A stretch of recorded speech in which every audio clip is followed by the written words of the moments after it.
얘가 당신 명절이랑 당신 생일을 퉁치자고 하네요. 뭐? 그게 무슨 말이야? 명절에 차례 지내고 만나는 걸로 당신 생일 잔치까지 한 걸로 치자는 말이죠. 너 엄마 아빠 생일에 돈 쓰고 시간 쓰는 게 그렇게 불편하고 부담스러워? 지난번에 하는 얘기 들었다? 누가 뭐 너희한테 돈 달라고 하니? 선물 달라고 해? 그냥 와서 밥 한두 끼 먹는데 그게 그렇게 힘들어? 그게 아니고요. 너희가 쓰는 돈도 돈이지만 우리가 쓰는 돈도 만만치 않아. 알게 모르게 돈이 얼마나 들어가는데. 그런데 우리가 너희 때문에 쓴 돈으로 부담스럽다고 하니 이제 오지 마. 그럴 거면. 오늘 이야기 속 주인공은 70세 장복희 씨입니다. 그리고 그녀의 아들과 며느리에 관한 이야기죠. 장 씨는 요즘 젊은 사람들이 참 냉정하고 부모에 대한 공경이 없다고 생각했습니다. 아들을 결혼시키고 나니까 그게 보였습니다. 결혼하니까 남이 되는 건 순식간이었죠. 가끔씩 내려와서도 늘 빨리 돌아가지 못해 안달내던 며느리는 그렇게 가끔 내려오는 것조차도 싫은 모양이었습니다. 시아버지 생일에 내려오는 게 싫어서 차라리 명절과 합치자는 말이 도대체 말이 되는 소린가 싶었습니다. 생일과 명절을 합치는 사람이 어디 있나 어이가 없었죠. 부모 자식 사이에 이렇게까지 선을 그으며 사는 게 과연 가족이 맞나 하는 생각도 들었습니다. 생일이라고 생신상을 차리라고 한 것도 아니었고 대단히 큰 선물을 바란 것은 더더욱 아니었습니다. 단지 1년에 한 번밖에 없는 아버지 생일에 가족끼리 모여서 밥 한 끼 하자고 하는 것인데 그게 뭐가 그렇게 힘들었는지 이런 괘씸한 아들과 며느리 차라리 안 보고 살고 싶었습니다. 그러면 누가 후회할지 두고 보자 싶었죠. 장 씨는 아들이 둘 있었습니다.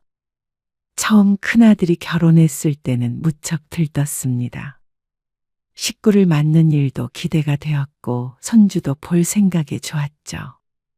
그런데 아들이 결혼하고 나서 얼마 지나지 않아 그것은 그냥 꿈일 뿐이었다는 걸 알게 되었습니다. 어쩜 이렇게 무뚝뚝한 며느리가 다 있는지 딸이 생긴다고 생각하려고 했는데 어떻게 된 것이 남보다 더 남 같았습니다. 언제쯤 내려오니? 네? 한번 내려오라는 말이야. 결혼한 지 얼마나 됐는데 그렇게 멀지도 않은데 얼굴 보기가 왜 이리 힘들어? 아들이 결혼식을 올린 지 한 달. 한 달 내내 며느리에게선 전화도 없었고 당연히 방문도 없었습니다. 그래서 장 씨가 먼저 연락할 수밖에 없었습니다. 장 씨는 아들 내외와 가까운 사이로 지내고 싶었죠. 상열 씨랑 상의해 볼게요. 주말에라도 한번 들렀다가 가. 맛있는 거 해줄게. 아버지도 보고 싶다고 그러신다. 네. 어머님, 전화를 끊고 나서 장 씨는 작게 한숨이 나왔습니다. 아무렇지도 않게 통화를 하긴 했지만 며느리가 어쩐지 방문하기를 꺼려하는 것 같아서 마음이 좋지 않았습니다. 결혼 전에도 몇 번 보질 못했고 결혼 후에는 신혼여행에서 돌아온 뒷날 한 번 보고 말았습니다. 그러니까 장 씨가 연락을 먼저 한 것이었습니다. 그리고 얼마 뒤 주말에 아들 부부가 장 씨의 집으로 내려왔습니다. 차 타고 1시간 반 정도 걸리는 거리였습니다. 너희 주려고 고구마 한 박스 더 사놨으니까 갈 때 가지고 가. 아, 예? 고구마요? 그래. 가져다가 먹어. 한 박스까지는 필요 없을 것 같아요. 둘뿐이라서 다 못 먹을 것 같은데. 가지고 가서 쪄먹기도 하고 마탕도 해먹고 밥에도 넣어서 먹고 해. 그래? 요새 젊은이들 다이어트 하면서도 많이 먹는다며? 아버지가 며느리 준다고 장에 가서 사온 거야. 오늘 아침에. 네, 감사히 잘 먹겠습니다. 며느리가 고개를 작게 숙이며 인사했습니다. 남편은 그걸 뿌듯한 표정으로 바라보았죠. 이런 시아버지가 어디 있니? 내가 먹고 싶다고 해도 잘 안 사다 주는데. 네. 감사해요. 며느리 사랑은 시아버지야. 그러니까 자주 와서 맛있는 것도 얻어먹고 해. 네. 장 씨는 며느리가 좀 더 살갑게 굴었으면 싶었습니다. 무슨 말만 해도 네, 아니요. 결혼까지 한마당에 왜 이렇게 대면대면 구는지 몰랐습니다. 아이고, 어깨가 아직도 결리네. 아직도요? 낮에는 괜찮다고 그러더니. 괜찮았는데, 아이고. 남편이 어깨를 주무르려고 손을 이리저리 뒤로 올리자 아들이 나섰습니다. 아버지, 조금 주물러 드려요? 그 말을 듣고 장 씨가 말했습니다. 아니, 상렬이 너 말고. 지영이가 좀 아버지 어깨 좀 주물러드려. 네? 며느리가 시아버지 어깨 주물러드리면 보기 좋지. 장 씨가 미소 지으며 말하자 며느리가 어색한 표정을 지으면서 아들을 바라보았습니다. 아들도 그런 며느리의 눈치를 보면서 장 씨에게 말했습니다. 제가 주물러 드릴게요. 그러면서 남편의 어깨를 주무르기 시작했습니다. 남편은 어깨가 아파 별 신경 쓰지 않는 눈치였습니다. 하지만 장 씨는 속으로 조금 언짢았죠.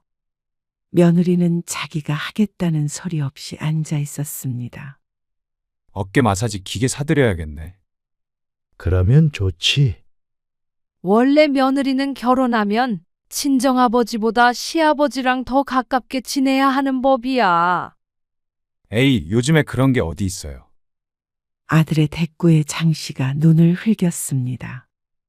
결혼했으면 우리를 엄마 아빠라고 생각하라는 말이지. 우리도 지영이를 딸처럼 생각하니까. 하지만 그건 장 씨만의 바람이었죠. 주말에 올 거지? 네? 이번 주말에요? 그래. 다음 주 월요일이 아버지 생신이잖아. 평일엔 오기 힘드니까 주말에 와야지. 토요일에 와. 장 씨가 남편의 생일을 앞두고 아들에게 전화를 했습니다. 아들네가 결혼하고 첫 생일이었는데 당연히 오겠다고 할 줄 알았던 아들의 반응이 이상했습니다. 이번 주에도 또 가라고요? 그러면 안 와? 황당함에 대꾸를 했더니 아들이 변명조로 대답했습니다. 아니, 그저께 명절에 갔다 와서 생신에는 전화만 드리려고 했어요. 그러면 아버지 서운하시지. 아무리 명절에 왔다 갔다고 하지만 첫 생일을 그렇게 지나가 버리면 남편이 섭섭할 게 뻔했습니다. 장 씨라도 그럴 것 같았습니다. 일주일 간격이라. 남편의 생일이 설이랑 가까운 것은 사실이었습니다. 거리가 오가기 힘들 정도로 멀다면 장 씨도 당연히 굳이 오란 소리를 하지 않겠지만 그렇지 않으니까 당연히 아들 내외가 와야 된다고 생각했죠. 왜? 오기 힘들 것 같아? 아, 아니에요. 갈게요. 전화를 끊고 하도 찜찜해서 장 씨가 남편에게 물었습니다. 장 씨가 아들네에게 너무 한 건가 싶어서 말이죠. 여보, 당신 생일에 애들 오는 게 맞죠? 그러자 남편이 황당하다는 듯이 대꾸했습니다. 당연히 오겠지. 맞고 틀리고가 어딨어? 왜? 오지 말라고 그러게? 아니요. 혹시나 해서요. 설이랑 며칠 차이가 안 나니까. 며느리도 생긴 마당에 가족끼리 화합도 할 겸 모이는 게 당연히 좋다고 생각했습니다. 그러지 않으면 사실상 만날 수 있는 날이 1년에 몇 번 되지 않았습니다. 명절 2번에 제사 1번, 그리고 장씨 부부의 생일, 어버이날이 전부였습니다. 6번인데 이 중에서 한 번이라도 빠지면 2달에 한 번꼴로도 못 보는 것이었죠. 그게 가족인가 싶었습니다. 며칠 전 자식들이 다 와서 하룻밤 자고 갔지만 그렇다고 그게 생일에 오지 않을 이유가 되진 않았습니다. 상훈이 너도 올 거지? 아버지 생신에요? 가야죠. 회사 근처에서 혼자 살고 있는 작은 아들은 당연히 오겠다고 했습니다. 마찬가지로 며칠 전에 왔다 갔는데도 불구하고 말이죠. 물론 장씨 부부의 집과는 더 가까이 살았지만 그래도 결혼 안 한 아들이 더 낫다 싶었습니다. 며느리의 입김인지 뭔지 큰아들의 말투가 영 시원찮았기 때문이었죠. 뭐 필요한 거 있으세요? 가는 길에 사갈게요. 토요일 아침 큰아들에게서 전화가 왔습니다. 사올 건 없고, 잡채할 거니까 당면 사오고, 네. 당면이면 돼요? 시금치도 없는 것 같네. 소고기랑, 그리고 소주도 사와. 소주요. 생신인데 한 잔 하시겠지? 아, 네. 알겠어요. 넉넉하게 사와. 남편은 점심 약속이 있다며 잠시 외출했고 장 씨는 혼자 집에 있었습니다. 작은 아들은 저녁 시간에 맞춰서 도착한다고 하니까 장 씨 혼자 쉬고 있었죠. 큰아들네가 생각보다 일찍 왔습니다. 오후 2시쯤 왔는데 양손에는 비닐봉지가 한가득이었습니다. 뭘 이렇게 많이 사왔어? 사오라고 하는 것만 사오지? 과일도 좀 사왔어요.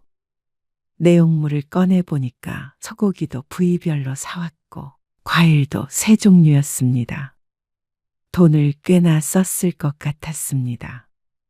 남편도 잠시 뒤에 집에 도착했고 작은 아들까지 오니까 그래도 집안이 꽉 찼습니다. 여기에다가 손주들까지 있으면 금상첨화일 것 같았죠. 음식 준비하자. 네. 어머님, 장 씨는 이야기를 나누는 남자들을 뒤로하고 며느리를 불러 부엌으로 들어왔습니다. 아버지 생신엔 음식 많이는 안 할 거야. 명절에 남은 음식들이 많아가지고. 그것들 데워서 먹어야 돼. 네. 미역국은 아침에 먹은 거 있거든. 그거 다시 데워서 먹고. 갈비찜이랑 잡채랑 아버지 좋아하시는 홍어무침 이렇게 할 거거든. 재료 손질 좀 해. 네. 며느리는 요리를 많이 안 해본 것인지 뭐든 서툴렀습니다. 결혼 전에 부모님과 함께 살았다더니 칼질도 많이 안 해본 티가 났죠. 요즘 사람들이 다 그렇겠거니 생각해서 타박할 마음은 들지 않았습니다. 서툰 것이 앞으로 배워나가면 될 문제였으니까 말이죠. 이렇게 종종 내려와서 같이 밥 준비도 하고 그러면 좋지. 음식도 배우고. 상렬이 걔가 입맛이 은근히 까다로워서 미원친 것도 잘 안 먹거든. 내가 올 때마다 요리 몇 가지 알려줄게. 아, 네. 밥 잘 챙겨 먹어야 해. 맞벌이 하느라 힘든 건 알지만 다른 건 몰라도 밥은 꼭 제때에 먹고. 네. 그렇게 할게요.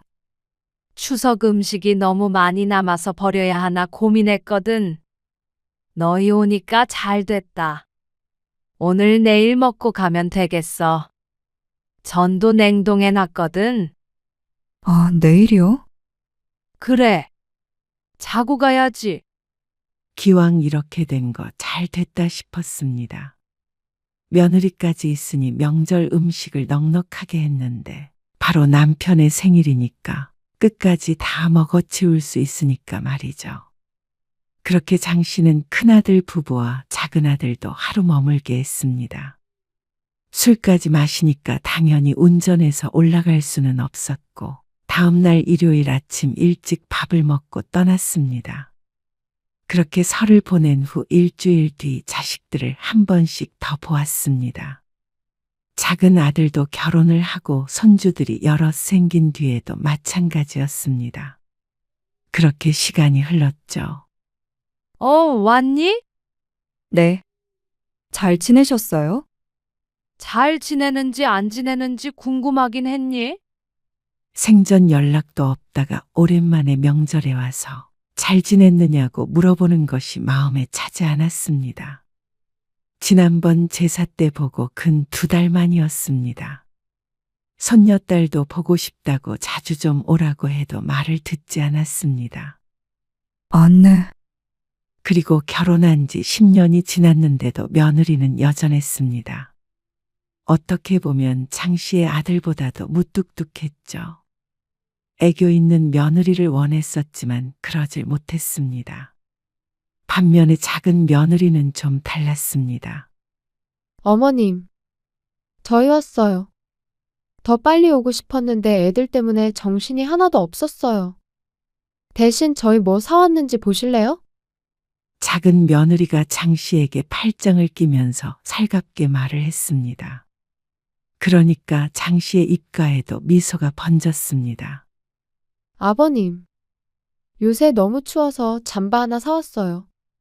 지난번에 보니까 소매 쪽이 닳았더라고요. 어이구, 그래.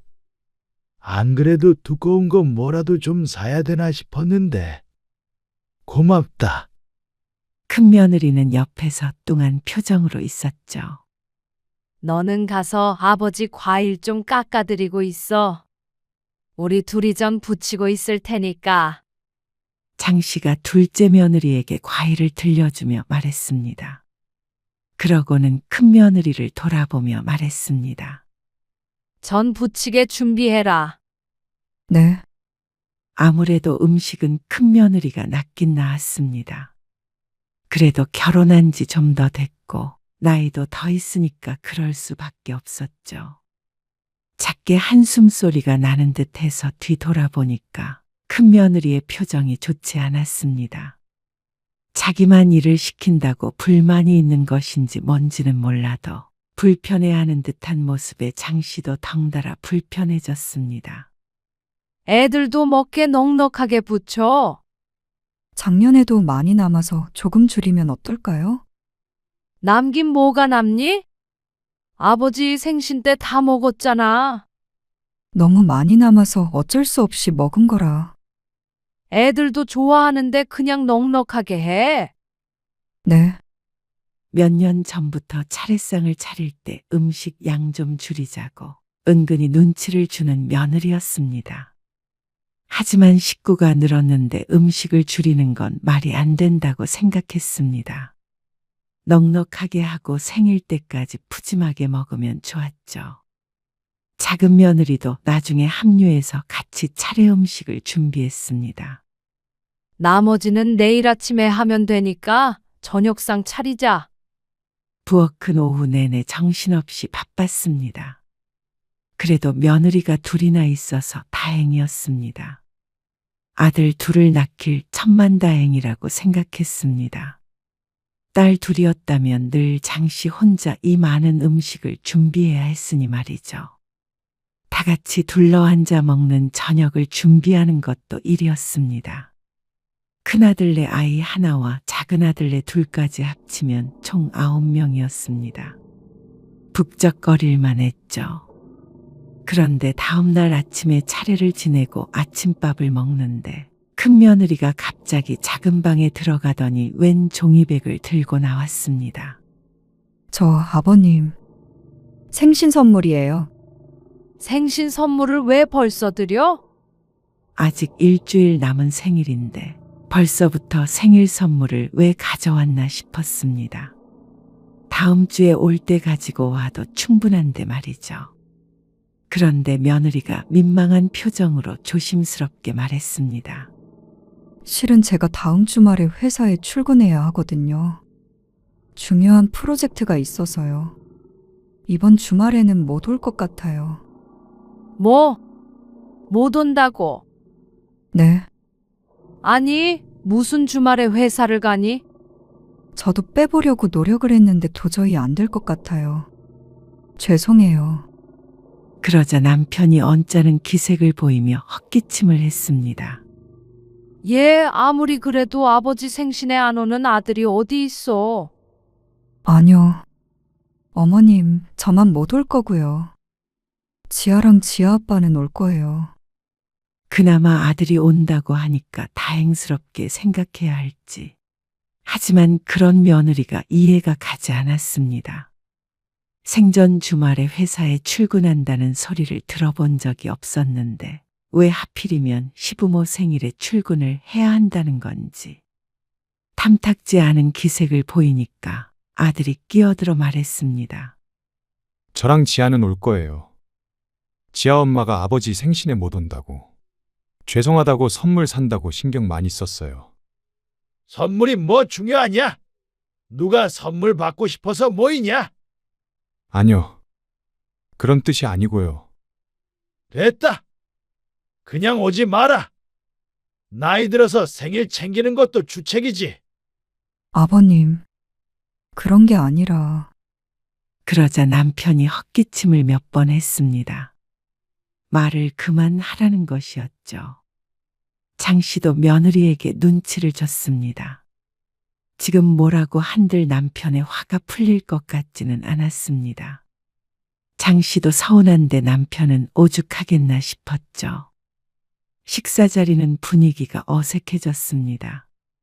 아버님, 대신 저희가 오잖아요. 그나마 작은 며느리가 있어서 다시 서로 얘기를 나눴죠. 장 씨는 밥상을 치우면서 큰 며느리에게 넌지시 말했습니다. 지아 엄마, 웬만하면 와. 생신이 1년에 몇 번이나 된다고 그래. 잠은 안 자더라도 와서 밤에 가면 되잖아. 저도 그러고 싶은데 토요일이랑 일요일 다 출근을 해야 해서요. 아마 다다음 주도 그렇게 될 것 같아요. 세상에 그런 회사가 어디 있나 싶었습니다. 두 아들도 그렇고 작은 며느리도 그렇게 쉬는 날도 없이 회사에 출근했다는 소리는 들어본 적이 없었습니다. 장 씨는 눈을 가늘게 뜨고 며느리를 쳐다보았습니다. 며느리가 올 때마다 뚱한 것이 설마 오기 싫어서 일어나 싶었죠. 하지만 며느리는 억울한 표정이었습니다. 아버지가 너무 속상해 하시잖아. 회사 안 가면 안 되는 거야? 다음 주만 빠진다고 뭐 설마 자르기야 하겠어? 어머님, 그건 힘들죠. 회사인데. 장 씨는 한숨을 쉬고 말았습니다. 이렇게까지 말했는데도 안 된다고 하니 참 매정하기 짝이 없었습니다. 하지만 정말 회사 일이라면 마음대로 빠질 수도 없긴 할 것이었습니다. 서운한 마음이 드는 한편 그래도 며느리의 사정을 이해하려고 노력했습니다. 하지만 남편은 여전히 기분이 안 좋은지 일찍 들어가서 잠자리에 들었습니다. 그러자 술자리도 흐지부지해졌죠. 장 씨는 자다가 잠에서 깼습니다. 오래 잔 것 같았는데 시간을 확인해 보니까 2시간 정도밖에 안 흐른 것 같았습니다. 물이라도 한 잔 마시려고 방을 나섰습니다. 그런데 큰아들네가 자는 작은 방에 불빛이 들어와 있는 것이 보였습니다. 아직도 안 자나 싶어서 다가갔더니 둘이 나누는 대화 소리가 들렸죠. 부담스러운 건 맞지. 명절 때도 돈 많이 들고 아버님 생신 선물도 드려야 하고 한 번 왔다 가면 깨지는 돈이 크니까. 그건 그렇지. 하필 또 같은 달이라. 작년에 여행 보내드렸던 것도 출혈이 좀 컸지. 좀 기간이 떨어져 있기라도 하면 모르겠는데 나도 힘들긴 하다. 당신도 고생이 많아. 또 음식하느라 진짜 힘들지. 거기까지 듣고 물러섰습니다. 아무래도 큰아들네가 이렇게 집에 오가는 게 부담스러운 모양이었습니다. 장 씨는 그래서 회사 일은 핑계라고 생각했습니다. 그럴 것 같기는 했습니다. 뜬금없이 회사에 간다며 시아버지 생일에 참석을 안 하겠다니. 참 며느리답다 싶었습니다. 장 씨는 속이 부글부글 끓었습니다. 하지만 이 얘기를 남편에게 했다가는 큰일이 날 것 같아서 입을 꾹 다물고 있었습니다. 다음 날 차례를 지내고 돌아가며 며느리가 다시 한번 말했습니다. 죄송해요. 다음 주에 못 와서. 그 모습이 어찌나 가증스럽게 보이던지 장 씨는 속으로 혀를 찼습니다.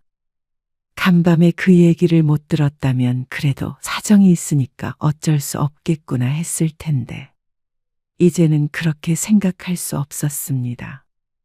마음 같아서는 무슨 일이 있어도 와라 하고 싶었지만 그렇게 해서 온들 과연 기분이 좋을까 싶었습니다.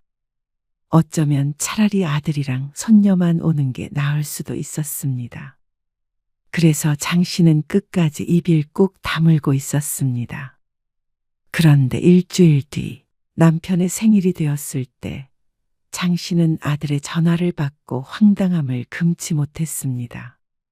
뭐? 너까지 못 온다고 하면 어떡해? 아버지가 얼마나 상심하시겠어? 아들도 못 온다는 말이었습니다. 저도 가려고 어제 짐도 다 챙겨놨는데 어젯밤에 지아가 많이 아파서 응급실 다녀왔다니까요. 갑자기 왜 애가 그렇게까지 아픈 건데? 지아 엄마는 내 건강 관리를 어떻게 했길래 그래? 그게 왜 지아 엄마 탓이에요? 애가 아픈데 지아 엄마는 애 아픈데도 출근해야 해서 지금 속이 말이 아니에요. 혹시나 전화해서 뭐라고 하지 마세요. 끝까지 출근했다는 말을 하는데 사실 장 씨도 이렇게까지 화를 내는 이유가 있었습니다. 장 씨도 손녀딸이 아픈 게 별게 아니라고 생각해서 이러는 게 아니었습니다. 며느리가 부담스러워서 내려오기 싫어했고 아들도 지금 이러는 걸 보면 그냥 다 같이 핑계를 만들어서 오지 않기로 했구나 싶어서였죠. 잔말 말고 지아 데리고 내려와. 너희까지 안 오면 아버지 난리 나셔. 아픈 애를 데리고 어떻게 가라는 거예요? 아버지한테는 제가 전화 따로 드릴게요.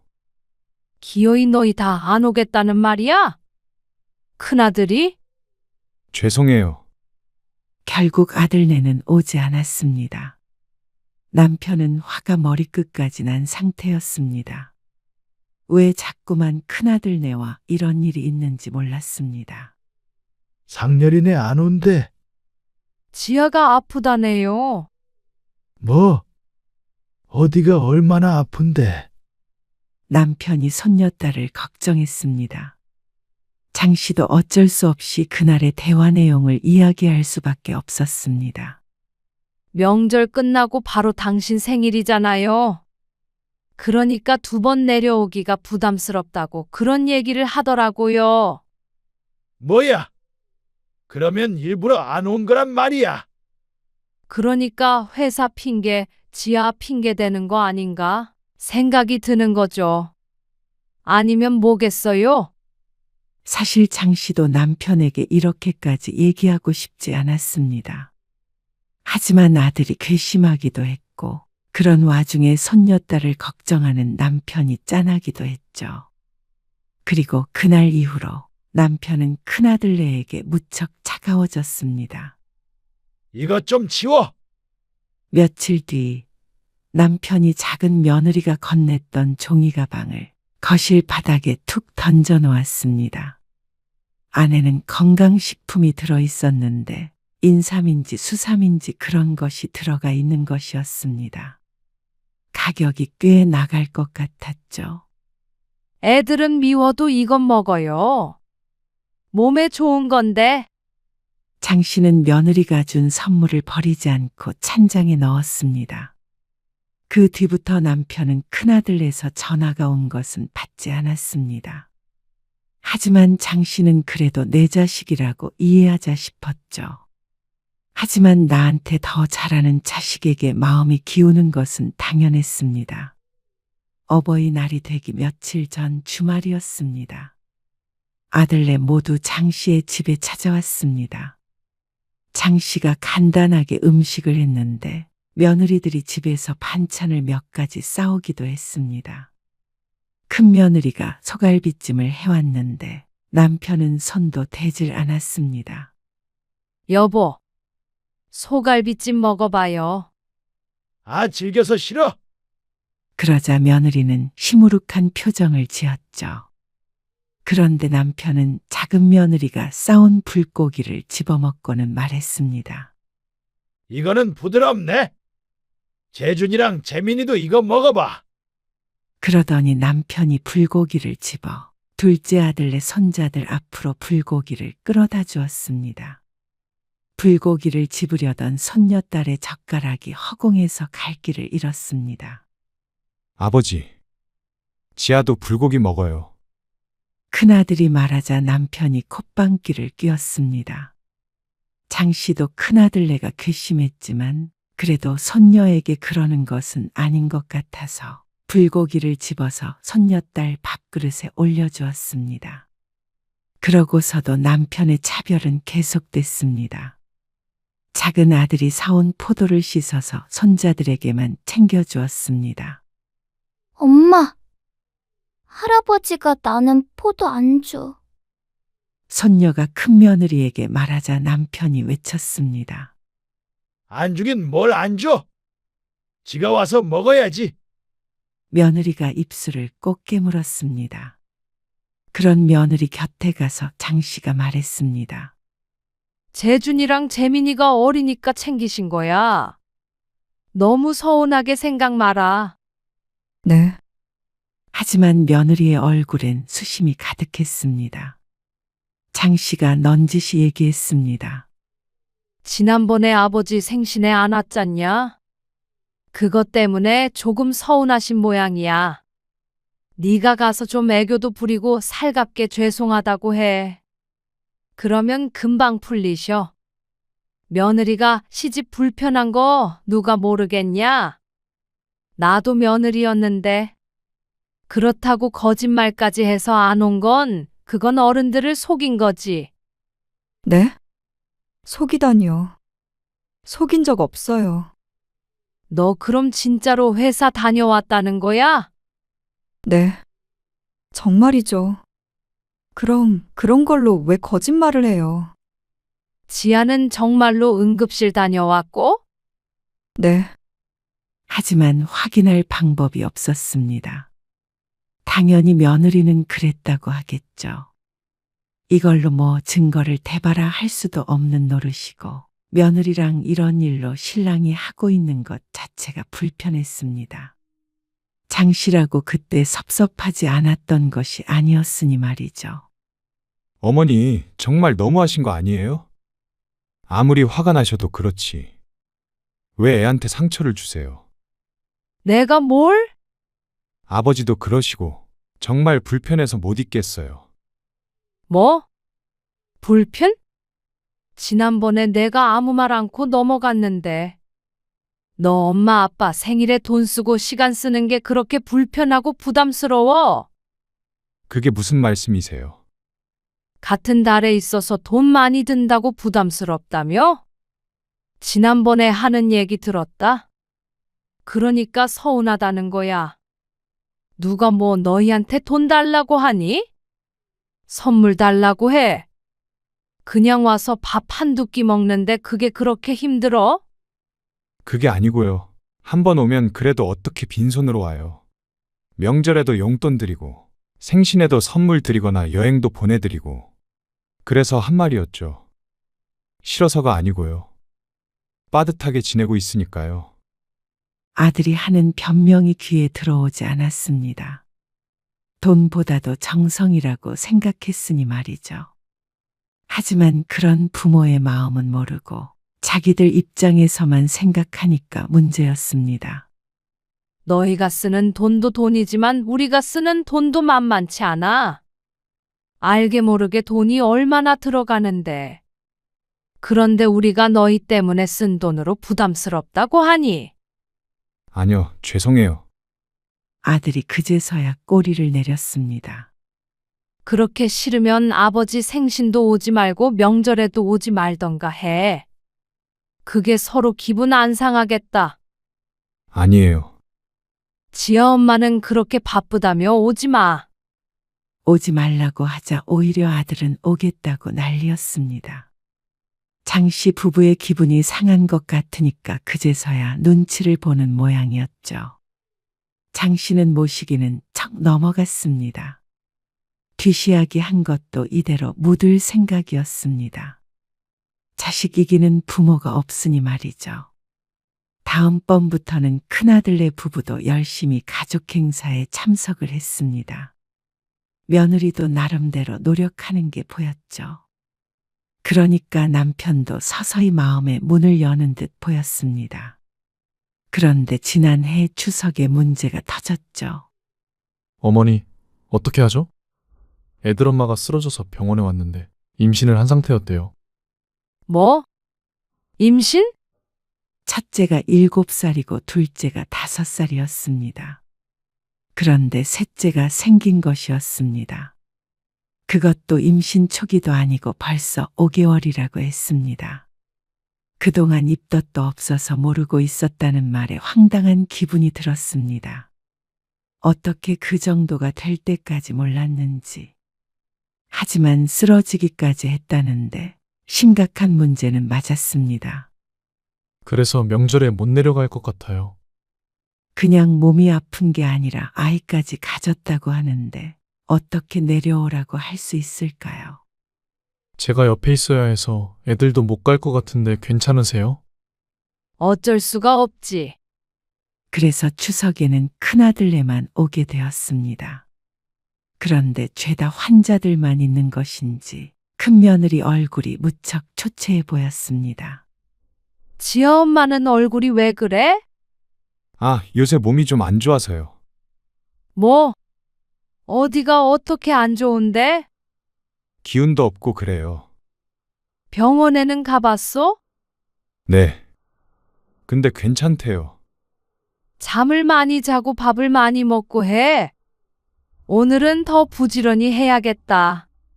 작은 애 안 와서 일손이 부족해. 네, 큰며느리가 기운 없이 대답했습니다. 장씨는 바쁘게 움직였습니다. 작은 아들네가 없으니까 음식은 좀 덜 해도 되겠지만 차례 지낼 음식의 가지수가 줄어드는 게 아니었으니 말이죠. 그런데 큰며느리는 영 비실비실했습니다. 좀 기운 차려서 하면 안 되니? 이걸 나 혼자서 할 수는 없잖아.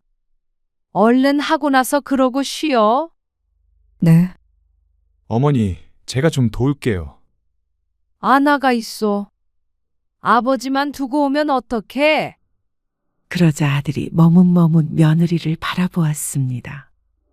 둘이 눈빛을 주고받는 듯한 느낌이 들었지만 장씨는 모른 척 했습니다.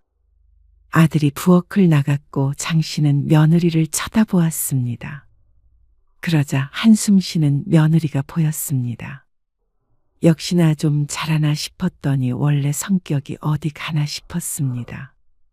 며느리가 한숨을 쉬고 죽상을 하고 있자 장씨도 기운이 빠지는 것 같았죠. 며느리는 음식을 다 하고 나서 저녁 식사도 건너뛰었습니다. 그게 꼭 시위하는 것 같아서 못마땅했는데 남편도 조금 화가 난 것 같았습니다. 아무리 그래도 명절에 와서 밥은 다 같이 먹어야지. 피곤하다고 방에 들어 누워 있는 며느리가 어디 있어? 죄송해요. 지아 엄마가 몸이 많이 안 좋아요. 회사에 병가 낸 적도 있었어요. 하지만 장씨는 속으로 다른 생각을 했습니다. 회사에 병가를 내서 빠질 수 있는 거면 예전에 남편 생일 때는 왜 그렇게 우겨서 오질 않았는지. 작은 아들네가 없으니까 명절이지만 집이 조용했습니다. 아프다고 드러누워 있는 며느리와 무뚝뚝한 아들, 휴대폰만 보고 있는 손녀딸. 명절이 명절 같지가 않았습니다. 그런데 큰며느리는 집에 돌아가서 크게 알았다고 했습니다. 아무래도 혼자서 음식 준비하고 그러느라 힘들었나 봐요. 혼자 하니? 나도 했는데 나는 멀쩡하다. 하지만 그리고 얼마 뒤에 무슨 기능 저하증인지 뭔지 하는 병이라는 진단을 받았다고 했습니다. 그게 뭐야? 호르몬 수치 때문에 그러는 건데요. 면역이 떨어져서 계속 몸이 안 좋은 거예요. 아, 그래? 네. 빈혈도 좀 있고요. 아니, 뭘 했길래 그런 병에 걸려? 그냥 회사 일도 바쁘고 지아 키우느라 정신도 없고. 뭐 복합적이죠. 하지만 수술을 해야 하거나 고칠 수 없는 그런 불치병이 아니라길래 장 씨의 걱정은 짧았습니다. 하지만 가끔 볼 때마다 며느리의 얼굴이 수척해 보였습니다. 무슨 수치는 조금 회복이 되었다고 하는데 여전히 몸이 안 좋아 보였죠. 그리고 설이 다가왔습니다. 작은 며느리는 산딸이 몇 주 남았는데 유산기가 있다고 병원에 입원했습니다. 그러니까 이번 설에도 큰아들네만 오게 된 것이었습니다. 그리고 남편의 생일에도 마찬가지일 수밖에 없었습니다. 왔니? 네. 잘 지내셨어요. 그래. 장 씨는 홀쭉해진 며느리를 보고 깜짝 놀랐습니다. 지난번에 봤을 때보다도 말라 보였습니다. 병색이 보이는 것은 아니었지만 그래도 비실비실해 보이기는 했습니다. 살이 왜 이렇게 빠졌어? 아, 입맛이 없어서 조금 먹다 보니까요. 밥 잘 먹으라고 했잖아.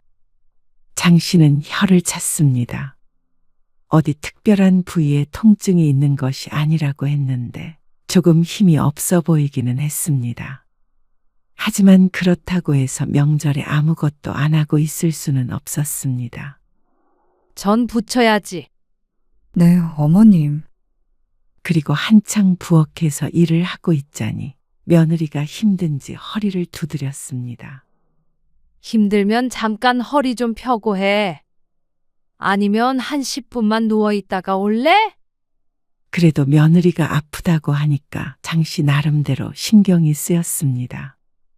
지난번에도 크게 앓았다고 하던데 음식하는 게 별거 아닌 것처럼 보이지만 일만큼 중노동도 없었습니다.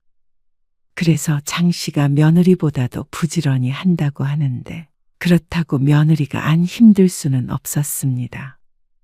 그러자 며느리가 고개를 저었습니다. 아니에요. 그런데, 어머님, 그러더니 조심스럽게 운을 뗐습니다. 주변 사람들이 그러는데요. 명절이랑 이렇게 생신이나 다른 행사 날짜가 얼마 차이 안 나면 같이 합쳐서도 한다고 하더라고요. 뭐? 합쳐서? 네. 제 친구네는 제사랑 추석이랑 4일 차이래요. 그래서 이번에 명절에 그냥 퉁친다고 해야 하나? 아니, 합쳐서 한다고 하더라고요. 듣자 하니 어이가 없었습니다. 퉁친다는 말은 장씨가 잘못 들은 말인 줄 알았습니다. 제사랑 생신이랑 같니? 차례상도 결국 제사상이니까 같이 합치는 것도 종종 있는 거고. 생신상이랑은 완전히 다르지. 너 지금 시아버지 생신상을 제사상 만들려고 하는 거야? 아니에요, 어머님. 그런 거 아니에요. 그런데 곱씹으면 곱씹을수록 기분이 나빴습니다. 누가 그래? 명절이랑 생일이랑 합친다고. 어떤 친구? 전화번호 대봐.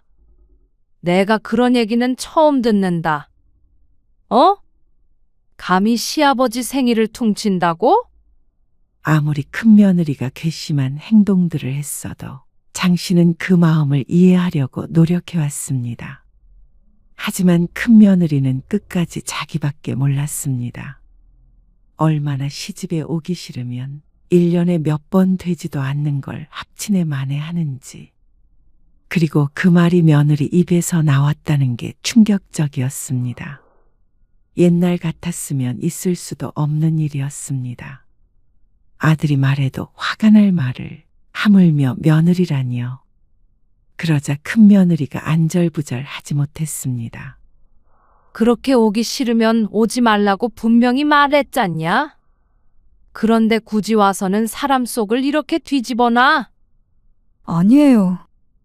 요새 몸이 안 좋아서 근데 일주일도 안 돼서 또 상 차리고 그런 게 힘들기도 해서 그랬어요. 그러니까 힘들면 오지 말어. 와서 죽상을 하고 있으면 명절에 흥이 나니? 소란스러웠는지 부엌으로 남편과 아들이 들어왔습니다. 무슨 일이야? 얘가 당신 명절이랑 당신 생일을 퉁치자고 하네요. 뭐? 그게 무슨 말이야? 명절에 차례 지내고 만나는 걸로 당신 생일 잔치까지 한 걸로 치자는 말이죠. 뭐? 아, 오기 싫으면 오지 마. 뭐 이런 며느리가 다 있어. 남편도 장 씨와 똑같은 반응이었습니다. 아, 아버지. 그게 아니고 제가 낸 아이디어였어요. 뭐야? 매년 너무 힘드니까요. 며칠 차이도 안 나는데 차렸던 상 또 차리고 매번 1박 2일 애엄마 병나요. 작년부터 몸 안 좋았는데 어머니 아버지 서운하실까 봐 온 거예요. 돈이 아까워서 그런 게 아니고 생일이랑 돈이 이중으로 나가니까. 너희 지난번에 그 얘기 했잖냐? 아니, 그런 게 아니고 지아엄마 몸이 안 좋다니까요. 1년에 도대체 몇 번이나 된다고 그래? 명절 때문에 아픈 거야? 생일 때문에 아파? 한 달에 한 번은 내려오잖아요. 저희도 저희 삶이 있어요. 지난번에 사정이 있어서 한 번 못 왔더니 어머니 아버지 어떻게 하셨어요. 그리고 지아엄마 정말 고생 많이 해요. 그런데 한마디 했다고 그렇게 소리를 치시고 그러면 저희도 이제는 정말 오기 싫어요. 뭐야? 너무 어처구니가 없었습니다. 결국엔 이 말이 하고 싶은 것이었던 모양이었습니다. 남편도 화가 머리끝까지 났는지 손가락질을 하며 호통쳤습니다. 그래? 오지 말라고 여러 번 말했잖냐? 오지 마. 나는 뭐 오기 싫다는 자식 예쁜 줄 알아. 아들은 하나면 됐다. 손녀도 필요 없어. 손자가 둘이나 있는데 뭐? 네 아버지 말씀 틀린 거 하나 없다. 아버지 생신 그렇게 대충 퉁이나 치자는 며느리. 그리고 아들. 안 와도 돼. 그러자 아들이 상처받은 표정을 지었습니다. 손녀도 놀란 눈을 하고 쳐다보고 있었습니다. 여보, 가자. 이렇게 가면 다신 안 보는 거다. 아들은 대답이 없었고 며느리도 마찬가지로 묵묵히 짐을 챙겼습니다. 음식을 하다 말고 가버릴 생각을 하는 며느리. 역시나 속내를 알 것 같았습니다. 아들을 어떻게 구워 삶았는지는 몰라도 참으로 대단한 며느리였죠. 배웅도 하지 마. 장씨 부부는 아들네 가는 걸 들여다보지 않았고 아들네는 그렇게 떠났습니다. 그리고 정막이 흘렀습니다. 남편은 상심이 커 보였고 장씨도 마찬가지였습니다. 장씨는 혼자서 부엌에서 고생하며 음식을 하는데 큰 며느리가 너무 원망스러웠습니다. 1년에 한 번 고생 덜 하자고 집안을 이렇게 쑥대밭으로 만들 수가 있나 싶었죠. 다음 날 차례는 장씨 부부 둘이서만 지내야 했습니다. 그리고 장씨의 생일에도 누구도 오지 않았습니다. 작은 며느리는 그날 셋째를 낳았죠. 그래도 불행 중 다행이었습니다. 손녀가 이제 안 오겠지만 새로운 손녀딸이 생겼으니 말이죠. 하지마 가슴 한켠에 구멍이 뚫린 듯 했습니다. 자다가도 문득 깨서 아들을 원망했죠. 아들은 그 뒤로 연락이 없었습니다. 작은 아들에게는 출산을 축하한다고 전화를 했다던데 장씨 부부에게는 한 번도 없었죠. 그리고 어버이날에도 마찬가지였습니다. 그러던 어느 날이었습니다. 혹시 저희 셋째 좀 봐주실 수 있으세요? 작은 아들이 물었습니다. 하지만 무리한 부탁이었습니다. 듣자마자 아이고 소리가 절로 나왔습니다. 장씨가 이제 칠순이었습니다. 이 나이에 아이를 보다가는 분명히 골병이 날 것이었습니다. 하지만 이제 애가 셋이기 때문에 오래 일을 쉴 수 없다는 작은 며느리. 하지만 그런다고 들어줄 수 있는 부탁이 아니었죠. 미안하다. 가끔은 봐줄 수 있어도 어떻게 매일 봐주겠니? 어떻게든 키워봐라. 애는 금방 크잖아. 어머니가 안 봐주시면 저희 힘들어서 그래요. 1년만, 아니 6개월만 제발 부탁드려요. 아이고, 안 되는 걸 어떻게 하냐. 그러게 셋째는 뭐하러 낳았어. 그럴 나이냐?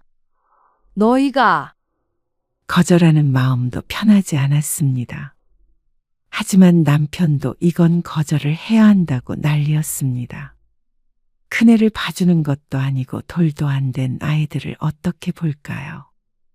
그런데 한 달 뒤 장씨 부부는 청천벽력 같은 말을 들었습니다. 저희 이사해요. 뭐? 갑자기 어디로? 처가 옆으로요. 처가면 어디라는 거야? 제주도? 네. 다음 달에 재준이 엄마가 애들 데리고 먼저 내려갈 거예요. 장모님이 애들 봐주신대요. 그러면 직장은? 재준이 엄마는 거기에 이모부님 회사에 다니기로 했고요. 저도 그쪽으로 이직 알아보고 있어요. 뭐? 제주도에서 산다고 그럼? 그게 말이 돼? 제주도가 장난도 아니고 무슨 갑자기 이사를 간다는 말인지 몰랐습니다. 하지만 아들이 대답했습니다. 방법이 없는데 어떻게 해요, 그럼? 근데 장모님이 봐주신다니까 어쩔 수 없죠. 사람을 쓰면 되잖아. 그 정도 여유가 어디 있어요. 다행히 긍정적인 회사가 몇 군데 있어서 이직은 금방 될 것 같아요. 회사가 그렇게 쉽게 바꿀 수 있는 것인지 장 씨는 처음 알았습니다. 자세한 사항은 몰랐습니다. 하지만 어쨌거나 중요한 건 아들네가 먼 곳으로 가버린다는 것이었습니다. 어머니 아버지 입장도 이해는 가요. 연세가 있으시니까. 그런데 그렇게 단칼에 거절당하니까 좀 서운했어요. 그래서 간다는 거야? 애 셋 키우면서 살려고 가는 거죠. 그리고 이제 명절엔 설이나 추석 때 한 번만 갈게요. 뭐야? 매번 비행기 타고 갈 수는 없잖아요. 그렇다면 1년에 한 번씩만 보면서 살자는 말인가 싶었습니다. 어떻게 이런 일이 있나 망연자실했습니다.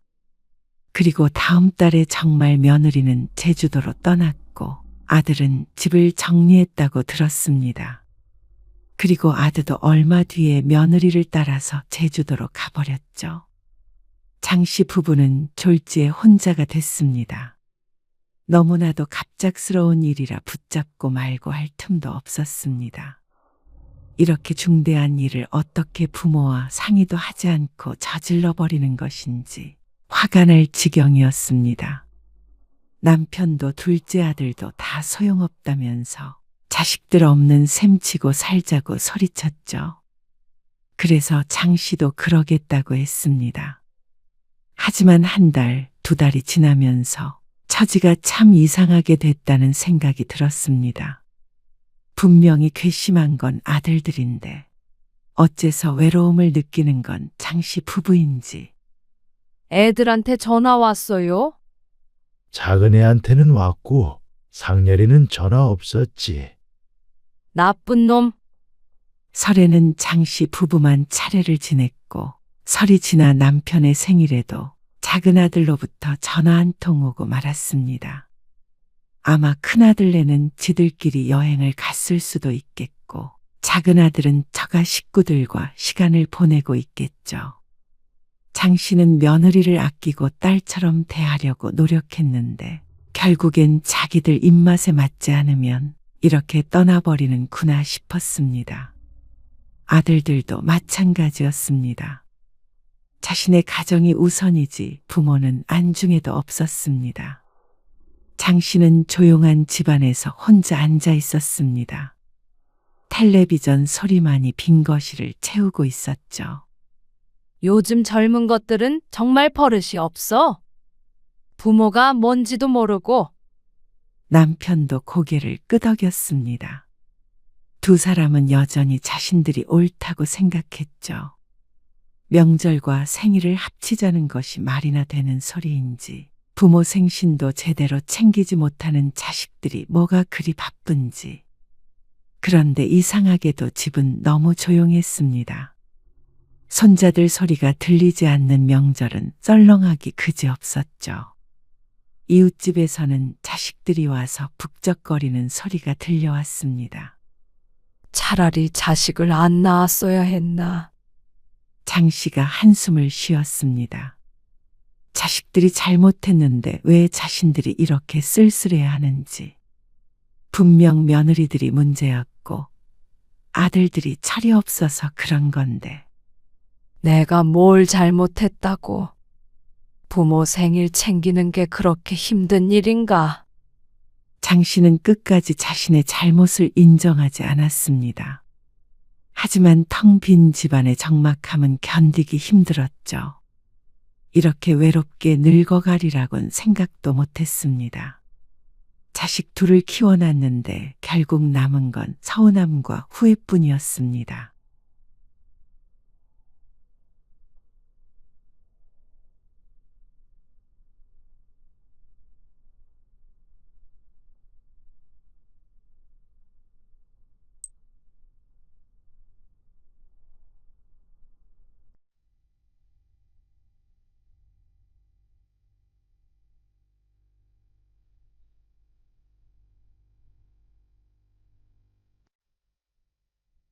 가져가신 김치 다시 주세요.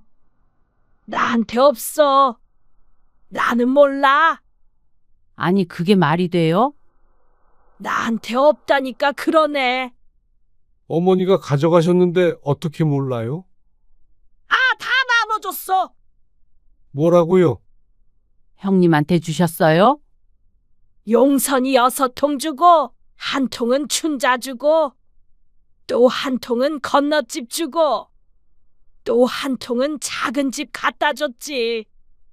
여태 그러면 어머니 안 드시고 그렇게 여기저기 나눠주신 거예요? 우리 집 김치가 맛있다고 다들 그러는데, 그러면 어떡하냐. 이번에 너무 조금해서 다 못 줬어. 오늘 이야기 속 주인공은 54세 이연숙 씨입니다. 그리고 그녀의 시어머니에 관한 이야기이죠. 이 씨에게 김장은 1년 중 가장 큰 행사 중 하나였습니다. 어쩌면 명절보다도 힘들었습니다. 하지만 워낙 김치를 좋아하고 가족들도 많이 먹어서 안 할 수가 없었습니다. 젊어서는 시어머니의 강요에 의해 했지만 나이 들어서는 스스로도 김장해야 한다는 의무감도 조금 생겼죠. 나이 들어 김장을 못하겠다는 시어머니의 김치까지 대신해서 담가져 왔는데 혼자 사는 노인이 무슨 김치 욕심이 저렇게 많을까 생각만 해왔습니다. 하지만 그 김치들을 시누이, 시이모, 동네 사람들에게까지 몰래 나눠주고 있었다는 사실을 뒤늦게 알게 된 이 씨는 너무 화가 났습니다. 고생은 이 씨 혼자 다 하고 생색은 시모가 내고 있었습니다. 누구는 김장이 쉬워서 매년 하는 줄 아는 것인지. 시모도 시모지만 시누이나 다른 시집 식구들도 얄밉고 괘씸했습니다. 재료값이라도 주면서 하라고 그러면 덜 화날 것 같았지만 그럴 사람들이 아니었습니다. 며느리를 시집의 공짜 노동력 정도로 생각하는 시집 식구들을 더 이상 참을 수 없었습니다. 뭐가 아쉽다고 식모 노릇을 이 나이까지 계속할까요? 이 씨는 시집을 엎어버리기로 작정했습니다. 하지만 남편이 먼저 마당에 김치를 뿌려버렸죠. 이 씨는 남편과 28년 전에 결혼했습니다. 그리고 딸 하나, 아들 하나를 낳고 살았습니다. 남편과의 사이는 좋은 편이었습니다. 크게 싸운 것도 28년간 손에 꼽았습니다. 그런데 그때마다 원인은 시집이었습니다. 시어머니 때문이었죠. 결혼식이 끝나고 첫가을이었습니다. 추석 뒤에 결혼식을 올렸기 때문에 사실상 첫 번째 시집 행사나 마찬가지였습니다. 어리면 어리다고 할 수 있었던 이 씨는 시어머니로부터 전화를 받았습니다. 이번 주말에 김장하러 와라. 일찍 와야 한다. 거절이라는 선택지는 애초에 존재하지 않았습니다. 시집은 이 씨의 집에서 1시간 정도 떨어져 있었습니다. 멀지 않은 곳이라 일찍 가는 건 어렵지 않았습니다. 하지만 가서 겪었던 중노동이 이 씨를 알아눕게 했습니다. 김치를 먹는 것만 해봤지 직접 김장을 해본 건 처음이었는데 이럴 거면 차라리 김치를 안 먹고 마는 게 낫겠다는 생각까지 했습니다. 남편도 돕고 했는데도 나중엔 허리를 펴는 것조차 쉽지 않았습니다. 그리고 저녁쯤 되자 시누이가 검정 봉지를 들고 찾아왔습니다. 고기 사왔어요. 김치엔 고기를 먹어야지. 잘 사왔네. 시어머니와 같은 동네에 사는 시누이였는데 어디서 뭘 하다가 온 건지 몰랐습니다. 고기 몇 근 사오고 어찌나 생색을 내던지 불만이 있었지만 표를 내진 못했죠. 김치 3통 가져가라. 잘 먹겠습니다. 남편도 지쳐 보였습니다. 김장김치에 수육을 먹고 밥도 먹고 하니까 이미 늦은 시간이었습니다. 재료값 장난 아니게 들었어. 그럴 것 같아요. 몇 포기인지 세어보지는 않았지만 식구들이 다 먹고도 넉넉할 정도였습니다. 그래서 고개를 끄덕였더니 옆에서 김치를 챙기던 시누이가 얌체 같은 목소리로 끼어들었습니다. 올케는 눈치가 없네. 네? 김치를 그렇게 많이 챙겨가면 재료비라도 좀 보태야지. 아, 당황해서 남편을 쳐다보니까 남편도 거기까지는 생각하지 못한 것 같았습니다. 이 씨는 부랴부랴 가방을 찾았는데 도대체 얼마나 줘야 할지 알 수가 없었습니다. 지갑에는 10,000원짜리 몇 개가 있었는데 몇 장 되지 않았습니다. 이 정도로는 안 될 것 같기는 해서 고민하는데 시어머니가 말했습니다. 나중에 통장으로 넣어줘. 아, 네.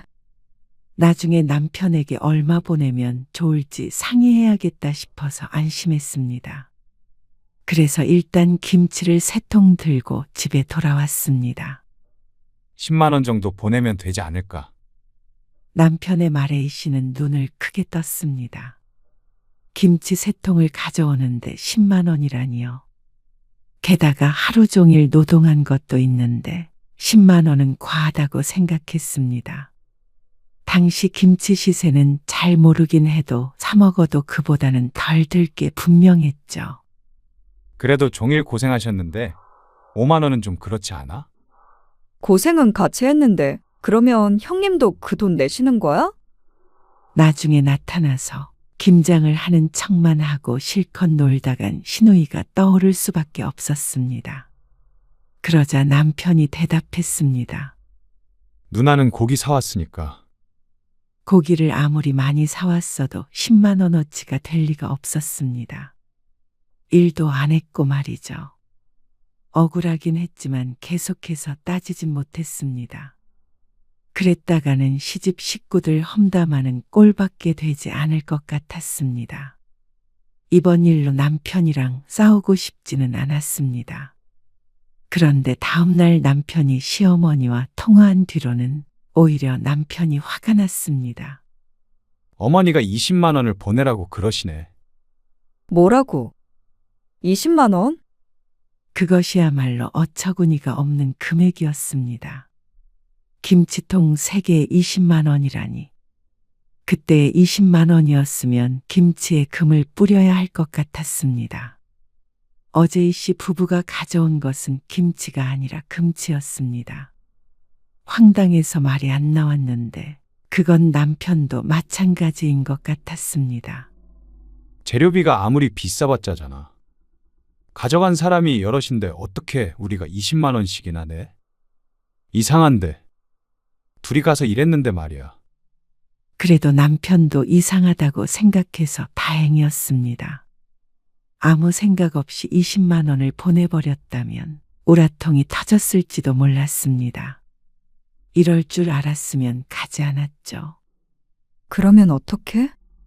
어머님이 보내라고 그러셨다면서. 10만 원만 보내자. 어제까지는 10만 원은 과하다고 생각했는데 이제는 10만 원이 적어 보였습니다. 하지만 결론적으로 말하자면 이 씨 부부는 20만 원을 보내야 했습니다.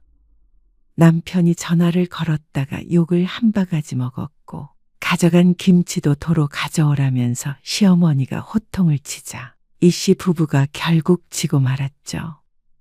성질머리 같아서는 김치도 도로 갖다 주고 이제부터 김장에 안 가겠습니다. 하고 싶었지만 그러지 못한 남편도 이해는 갔습니다. 그랬다가는 이제부터 연을 끊고 살자고 하는 것이나 마찬가지였습니다. 이제 막 결혼한 신혼부부가 부모와 척을 지고 산다는 게 당시로서는 크나큰 불효였죠. 그냥 20만 원 드리자. 남편은 미안한 표정을 지었습니다. 하지만 1년 내내 먹는 김치, 좋은 재료로 맛있게 만든 걸 조금 비싸게 샀다고 생각하자 싶었습니다.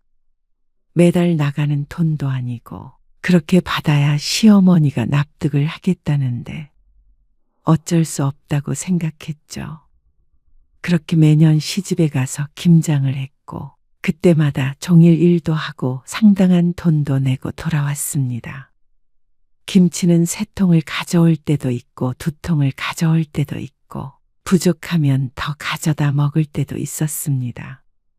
그리고 재료값을 내는 것은 물가가 올라감에 따라 조금씩 올랐죠.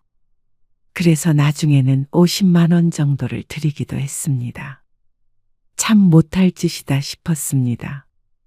사먹는 것보다 늘 많은 돈을 재료비로 냈죠. 그래도 그것까지는 용돈이라고 생각하고 드리면 그렇게 아깝지는 않았습니다. 김장 때마다 육체적으로 그리고 정신적으로 힘든 게 더 컸습니다. 시어머니는 나이가 들수록 김장에서 손을 뗐습니다. 점점 이 씨가 도맡아서 하게 되었습니다. 그러다 보니까 김장 때마다 남편과의 불화도 있었습니다. 없을 수가 없었죠. 김장 양 좀 줄이자고 하는 말을 왜 못해? 매년 다 드신다는데 어떻게 줄여? 정말 며느리가 아니라 식모가 된 것 같아. 무슨 말을 또 그렇게 하냐. 나도 많이 돕잖아. 돕는 게 아니라 차라리 그냥 각자 집에서 먹을 만큼만 하면 안 돼? 김장을 따로 하자고? 그래. 우리도 우리 먹을 것만 하면 힘들지도 않을 것 같아. 어머님 댁에서 하면 골병 들어 죽겠어. 당신도 힘들다면서. 아, 힘든데.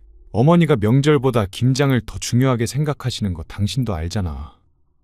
나는 김장에 참여 안 한다고 그래. 어떻게 그러냐고 도대체. 싸우자는 소리잖아. 이 씨가 힘들어하는 걸 이해한다면서도 시어머니에게 싫은 소리는 잘하지 못하는 남편이었습니다. 평화주의자였고 좋은 게 좋은 거라는 생각이 컸습니다. 그런 성격이 좋아서 결혼했던 것이었는데 이런 성격 때문에 싸우게 될 줄은 몰랐죠. 비슷한 일들이 수도 없이 많았습니다. 정말로 김치를 더 이상 받아가지 않겠다고 했다가 천하의 몹쓸 며느리가 되기도 했고 시어머니가 눈물바람을 하기도 했습니다. 그렇게 세월이 흘렀고 시어머니가 나이 들자 더 이상 김장은 못하겠다고 선언했습니다. 그 말을 처음 들었을 땐 마음속에서 환호했습니다. 하지만 시어머니는 그런 뜻으로 한 말이 아니었습니다. 나는 이제 더 이상 못하겠다. 힘들어서 올해부터는 너희 집에서 해. 네? 저희 집에서요? 그래. 그거 장보고 준비하고 그게 보통 일인 줄 아냐. 김치 담그다가 병들겠다. 젊어서 그렇게 내 김치 얻어다 먹었으면 이제 말년에는 시엄마한테 김치 좀 해다가 바쳐봐라. 얻어먹었다는 표현부터가 맞지 않았습니다. 언제부턴가 김장은 이 씨의 일이 되었으니 말이죠. 그런데 이 씨는 군말하지 않았습니다. 어쩌면 이 씨의 집에서 하는 게 더 나은지도 몰랐습니다. 그러면 적어도 1시간 거리를 왔다 갔다 하지 않아도 되고 재료비를 따로 들이지 않아도 되니까 말이죠. 시어머니는 처음엔 김장 때마다 참석해서 지휘를 하더니 나중에는 그것마저도 힘에 붙였는지 전화로 일정만 묻고는 말았습니다. 그리고 김장이 끝나면 시누이를 대동해서 김치를 가지러 왔죠. 아니, 어머니 아버지 두 분이서 무슨 김치를 그렇게 많이 드신다고 그래. 누나도 좀 얻어다 먹고 그러니까 그렇겠지. 그래도 너무 많은 거잖아. 어머님 몫으로만 몇 포기야? 작년에 시어머니가 우겨서 김장을 100포기를 했습니다. 시어머니는 참석하지도 않았고 오로지 이 씨 부부 둘이서 해냈습니다. 그래도 옆에서 잔소리하고 타박하는 사람이 없어서 마음은 편했지만 알아놓는 건 똑같았습니다. 이 씨도 김장김치를 많이 먹는 편이었습니다. 남편도 김치를 워낙 좋아해서 김치찜, 김치찌개 같은 요리도 자주 해먹었고 생김치도 무척 좋아했죠. 그런데도 많이 먹어봤자 1년에 3, 4통 정도 먹을까요? 자취하는 아들, 딸도 한 통을 반으로 나눠줬는데도 시어머니가 챙기는 만큼은 아니었습니다. 그것도 많다고 생각했는데 매년 김치가 남았다는 소리가 없는 걸 보니까 어떻게든 드시긴 하는 것 같았습니다. 그런데 며칠 전에 전화가 온 것이었습니다.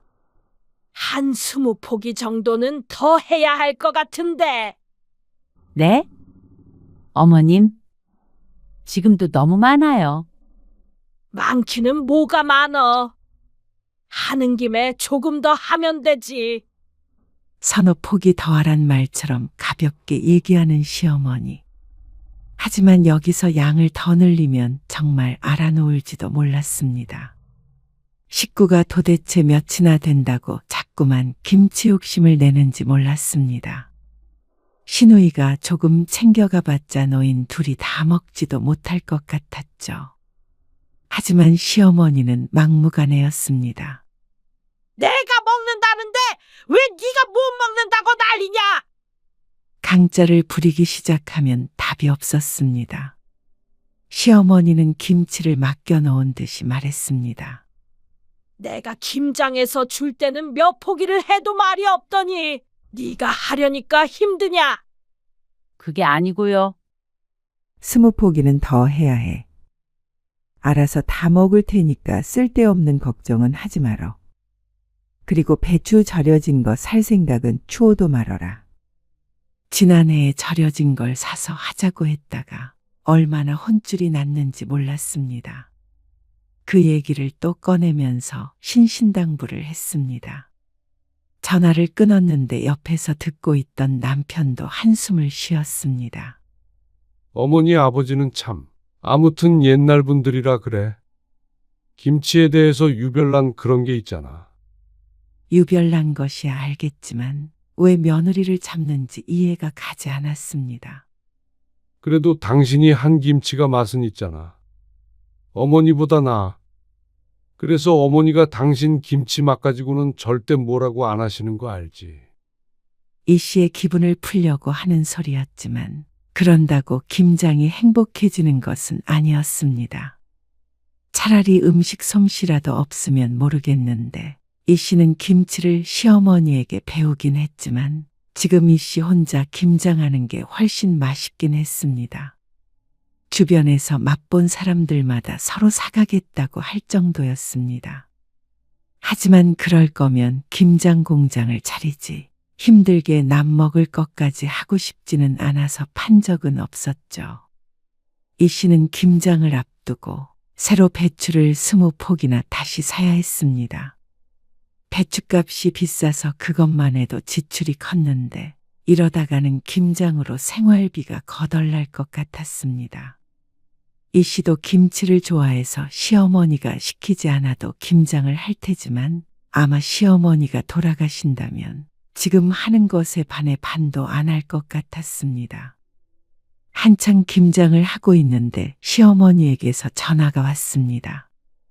작년 김치는 젓갈이 너무 조금 들어갔더라고. 조금 더 넣어. 그리고 김치소를 좀 듬뿍 해. 아끼지 말고. 네. 어머님, 아이고, 내가 다리만 괜찮아도 가보는 건데. 시어머니가 온다고 도움이 되지 않았습니다. 오히려 여기에 스트레스까지 더해지니 안 오는 편이 이 씨에게는 나았습니다. 김치통 넉넉하게 있지? 지난주에 남편이 내려가서 잔뜩 가지고 왔습니다. 덕분에 작은 방엔 김치통이 한가득이었죠. 네. 넉넉히 있어요. 배추 잘 절여야 해. 안 그러면 물 나오고 맛도 없고 다 망치는 거야. 네. 잘 알게요. 내일 용선이가 김치 가지러 갈 거야. 이재희 씨도 김장의 도사가 되었습니다. 그런데도 못 믿어온 것인지 아니면 이렇게라도 참여를 하고 싶은 것인지 시어머니는 한참을 전화로 지시하고는 끊었습니다. 그런데 그렇게 전화로 끝났으면 다행이었지만 저녁이 되자 갑작스럽게 초인종 소리가 들렸습니다. 누구 올 사람 있어? 아니, 없는데. 애들인가? 혹시나 아들이나 딸이 왔을까 싶어서 남편이 문을 열어보았더니 시어머니와 시누이가 서 있었습니다. 내가 뭐 사왔게? 검정 봉지를 손에 든 시누이. 수육용 고기를 1kg 사왔다면서 해맑게 웃었습니다. 김장이 다 끝나갈 때쯤에 온 속내가 환하게 보였습니다. 얄밉지만 어쩌겠나 싶었습니다. 귀찮아서 수육은 안 하려고 고기를 안 샀는데 이왕 이렇게 된 거 다 같이 먹자 했죠. 그런데 고기를 올렸으면 한참 기다려야 하는데 배추에 속을 넣고 있는 게 안 보이는 것인지 시어머니도 시누이도 거들 생각도 안 했습니다.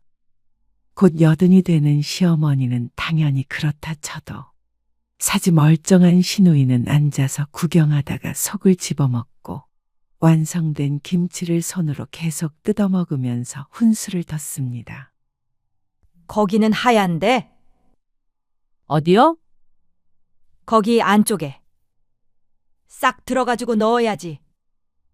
나중에 싱겁다고. 작년에도 그런 거 몇 개 있던데 그거는 올케가 한 거구나.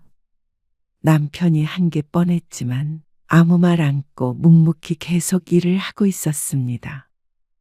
나는 이래서 김장이 좋아. 너무 정겹잖아. 그리고 김장 하자마자 고기 싸 먹으면 정말 얼마나 맛있는데.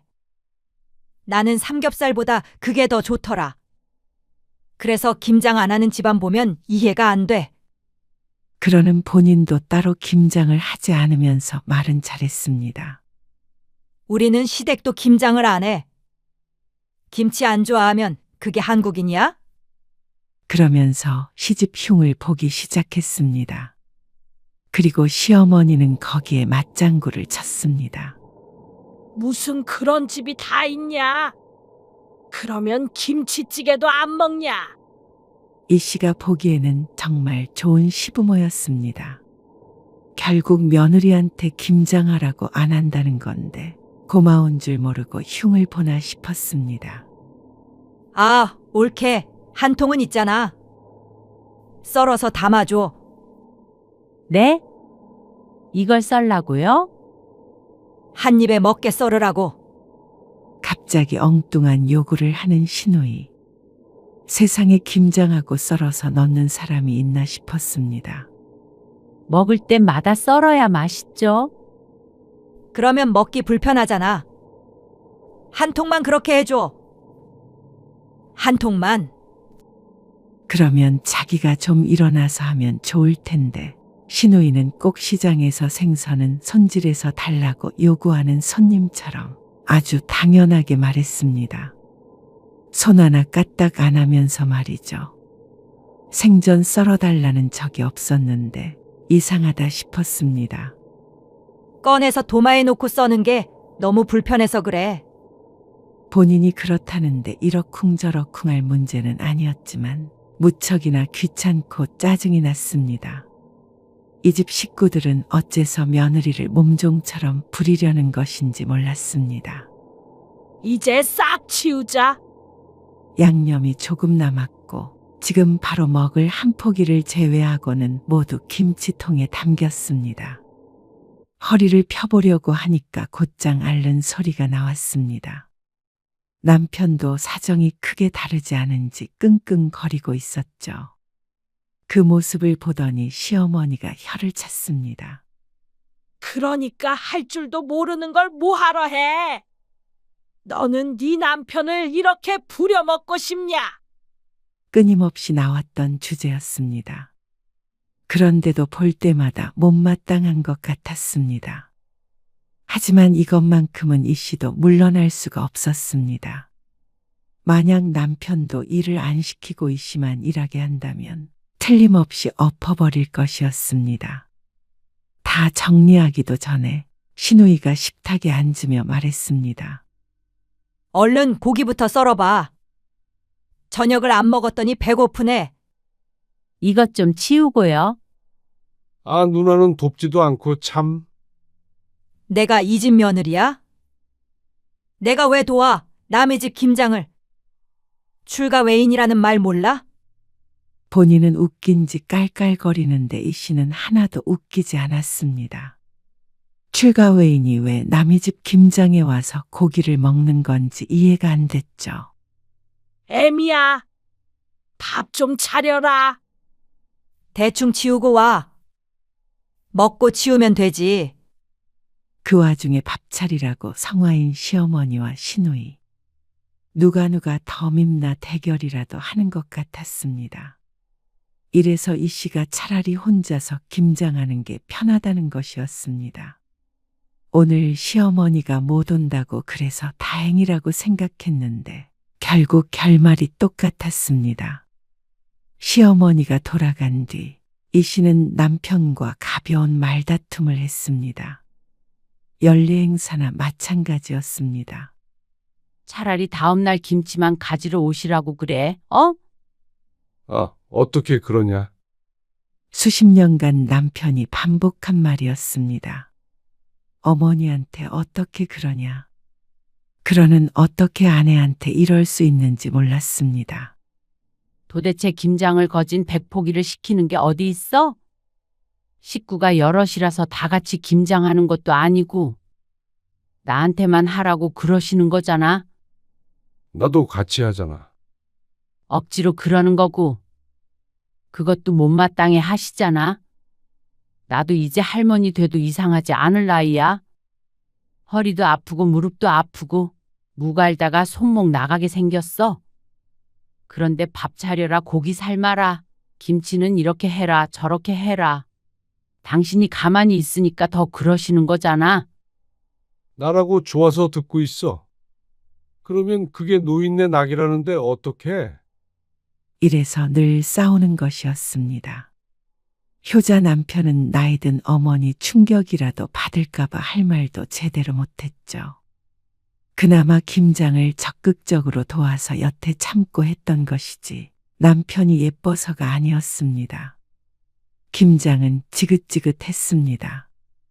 온 나라가 김장 때문에 떠들썩한데 솔직히 이 씨는 김치는 사 먹어도 그만이었습니다. 물론 김장김치를 좋아하기는 했지만 이 정도의 대가를 치러야 한다면 맛은 어느 정도 포기해도 될 것 같았습니다. 그리고 왜 아무도 재료값을 안 주는 거야? 재료값. 우리 마지막에 재료값 얼마 냈는지 기억 안 나? 김장은 10년 전에 가져왔는데 당시에 고춧가루가 비싸다면서 50만 원을 내놓으라고 했던 시어머니. 적어도 시누이도 어느 정도는 내고 있는 줄 알았는데 그게 아니었습니다. 시어머니도 이 씨가 아무 말도 안 하니까 김장비에 보태라고 10원 한 장도 주는 법이 없었습니다. 시누이는 또 고기 사왔으니까 퉁지자는 시기였습니다. 예전과는 또 달라서 100포기를 담그려면 그 비용도 어마어마했습니다. 그런데 돈 많이 들지 않았냐 하는 인사치레조차 하지 않았습니다. 수고했다는 말 한마디도 말이죠. 이러니까 이 씨도 부하가 날 수밖에 없었죠. 그런데 정말 기가 막힌 일은 이듬해, 그러니까 작년에 일어났습니다. 이 씨는 추석이 지나고 한 달쯤 돼서 수술을 했습니다. 자궁근종을 제거하는 수술이었는데 그 때문에 5일 동안 입원해 있었습니다. 그래서 이번에 김장을 해야 되나 말아야 되나 남편과 상의를 하고 있을 때였습니다. 지난해 김치는 다 먹었지만 그래도 건강을 생각해서는 올해는 건너뛰자고 남편과 이야기를 하고 있었죠. 그런데 그걸 귀신같이 알고는 시어머니가 전화했습니다. 올해 김장 할 만하냐? 아, 올해는 힘들 것 같아요. 몸도 별로 안 좋고 그래서요. 그러냐? 그럼 한 일주일 미뤄서 하면 낫지 않냐? 아, 애들 아빠가 올해는 건너뛰자고 하네요. 뭐? 걱정하는 듯이 말을 하던 시어머니는 김장을 건너뛴다는 소리에 펄쩍 뛰었습니다. 세상에 김장을 안 하고 지나가는 법이 어디 있어? 시어머니는 극단적으로 표현하자면 차례는 안 지내도 김장은 무조건 해야 하는 사람이었습니다. 그러면 1년 동안 김치는 어떻게 하자는 거야? 맨 밥만 먹냐? 어떻게 김장 한 번 안 했다고 맨밥만 먹는다는 것인지 수술한 지 얼마 안 된 며느리보다 본인 밥상이 걱정인 모양이었습니다. 남편이 전화를 바꿔서 설득해도 소용이 없었습니다.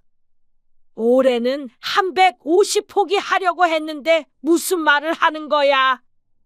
상식적이지 못한 말에 기가 차서 헛웃음만 나왔습니다. 김치를 내다 팔려는 것도 아니고 왜 김장 양을 해마다 늘리지 못해서 안달인지 몰랐습니다. 그렇게 어떻게 해요? 집사람 몸도 안 좋은데 그 많은 김치 다 담그다가는 쓰러져요. 남편조차 이 씨의 편을 들었죠. 그러니까 시어머니는 더 난리가 났습니다.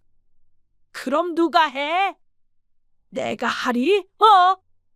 며느리가 돼가지고 여든먹은 시엄마가 허리 굽히고 김장하는 꼴을 봐야 된다고 그래?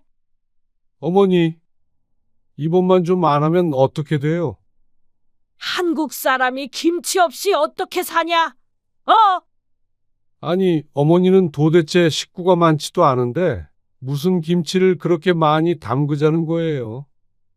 그 부분은 도저히 이해가 안 됐습니다. 그래봤자 시아버지와 시누이밖에 더 있나 싶었습니다. 그럼 150포기는 아니더라도 작년처럼은 해. 쉬엄쉬엄 하면 되잖냐? 쉬엄쉬엄 130포기를 담그라는 말이 과연 말이 되는 소린지.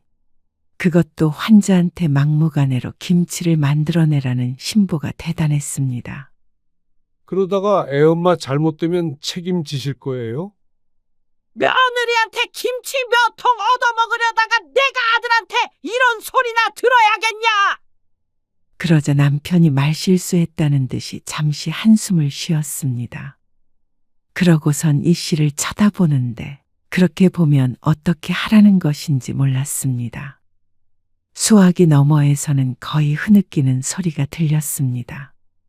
며느리라고는 하나 있는데 이런 말도 들렸고 서러워서 못 살겠다는 말까지 들리는 것 같았습니다. 이 씨는 가슴이 울컥 뜨거워졌습니다. 도대체 며느리를 언제까지 갈아댈 것인지 궁금했습니다. 이제 이 씨의 나이도 결코 적지 않았습니다. 그러면 한칠 80포기만 해라. 그러자 남편이 한숨을 쉬면서 대답했습니다. 그것도 많아요. 30포기만 할게요. 내년에는 조금만 드세요. 그래? 알았어. 평소에 하던 김장 양보다 훨씬 적었지만 시어머니는 그러자 했습니다. 전화를 끊고 남편이 말했습니다. 내가 할 테니까 당신이 옆에서 말만 해줘. 남편으로서는 현실적인 타협을 한 것 같았지만 그래도 속이 상했습니다. 시누이도 있고 그런데 어째서 며느리만 모든 집안일을 도맡아 해야 하는 것인지 몰랐습니다. 남편이 하겠다고는 했지만 그런다고 속상한 마음이 사라지는 건 아니었습니다. 시어머니는 며느리가 아픈 줄 알면서도 시킨 것이기 때문이었죠. 그래도 남편이 어떻게든 해서 주기만 하면 시어머니 하소연은 안 들어도 되겠구나 싶어서 이 씨는 그냥 그러라고 했습니다. 남편이 자기가 하겠다는데 그것도 싫다고 하면 그건 이 씨의 신보가 안 좋은 것일지도 몰랐습니다. 그런데 참 쉽지가 않았습니다. 여보, 비켜봐. 나도 할게. 아니, 앉아 있으라니까. 당신 힘들잖아. 괜찮아? 양 얼마 안 되니까 같이 얼른 끝내자. 평소 하던 것에 비하면 별거 아니었습니다. 30포기보다는 더 됐지만 그래도 수월했습니다. 매년 이 정도만 하면 바랄 것이 없었습니다. 혹시나 시어머니나 시누이가 올까봐 어디 놀러 간다고 했던 날짜를 기억해서 딱 그날에 맞춰서 했습니다. 시누이가 고기라도 사온다면 그것만큼 피곤한 일이 없었습니다. 어머님이 가지러 오신대? 내일 오전에 누나랑 들른대. 내일 오전에? 우리 없잖아. 말했더니 꺼내두면 가지고 간다고 그러시네. 평소보다는 수월했어도 노동은 노동이었습니다.